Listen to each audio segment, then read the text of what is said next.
What's up, everybody? Crash here. Welcome back to Crash Against the Spread, where we talk about sports from a betting perspective. We are back after a long weekend off in the sticks of Western Maryland, about this close to West Virginia, for my cousin Evan's wedding. So, congratulations to them. Beautiful wedding, beautiful area. Had a lot of fun. Made some money. Hit like 4 parlays while I was out there. One on 2 on Saturday, and then 1 Sunday night, 1 Monday. So let's get into it. Here to break down this NBA card. What is going on with the Yankees though? 0-3. Last chance to get it done. Or the Dodgers are about to be the crown king of the MLB. What else is going on? Jaden Daniels. I was in Maryland to watch that game, and Commanders fans are going crazy. That Hail Mary was just as you drove it up, just as you wanted to happen. So, congratulations to them. Saints still reeling. Chiefs still undefeated. That's pretty much it. But we're here to break down this NBA card. We got 4 games today. First one up is the Mavericks at the Timberwolves. This is a revenge playoff matchup from last year. For the Timberwolves, at least, Mavs won the series 4-1. So, Timberwolves have the revenge. They are favored at home by 5 points. Totals at 221.5. Do kind of like the Timberwolves here. The only thing about the Mavericks that scares me is they've only beat the Jazz and the Spurs. So, they lost to the Suns by 12 points in their second game, with the Suns coming off a loss themselves. But they've only beat the Spurs and the Jazz, and the Minnesota Timberwolves lost their first game to the Lakers in Bronny's debut. It was not his fault they lost.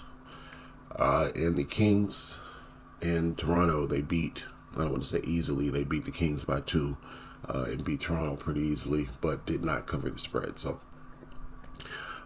this is a game I think they'll get up for, though. They lost I don't want to say pretty badly in the playoffs, but 4-1 in the series is not that good. And Minnesota was coming off beating the Nuggets, so it could have been just a letdown spot, thinking that they had won the championship by beating the defending champions. But Minnesota minus 5.5, I think is the way to look here. I'm not sure that Dallas will cover the spread. This early in the season, we know they're slow starters. So, and on the back-to-back also. So, next game up is the Nuggets and the Nets. Nuggets are 4.5-point favorites on the road, and they are on the back-to-back. So, haven't had a good start to their season. They've been playing a lot of low-scoring games, except for their last game, which was a overtime game. So 87-102 against the Thunder, 104-109 against the Clippers, and then 127-125 in their first win against the Raptors in overtime. So would have had 3 unders if not for that. They're 0-3 against the spread, and this Nets team might have a chance to beat them. The Nets just are coming off a win versus Milwaukee. They did lose to the Hawks in their first game and the Magic in their second game. So, but they are 2-1 against the spread. So, I don't think I'll bet this game, but the plus 4.5 at home for Brooklyn is where I would look. So, Nets, give them a shot early in the season, plus 4.5. Sacramento and Utah, both of these teams are on a back-to-back. So we might have some tired legs, and we have the highest total on the board at 234.5. So that's telling us that there might not be defense played. I don't usually get a chance to watch a lot of Kings and Jazz games. West Coast teams not televised over here as much. They don't play on prime time that much. No real pick. I have heard the over is a good play, so that's probably where I'd be without knowing too much about how these teams are playing. Kings are 1-2. Jazz are 0-3. Kings have only beaten the Trailblazers and lost to the Wolves and the Lakers.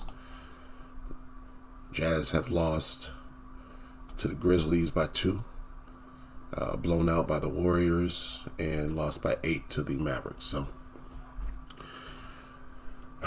neither team lighting up the world. Like I said, the over seems like a good look.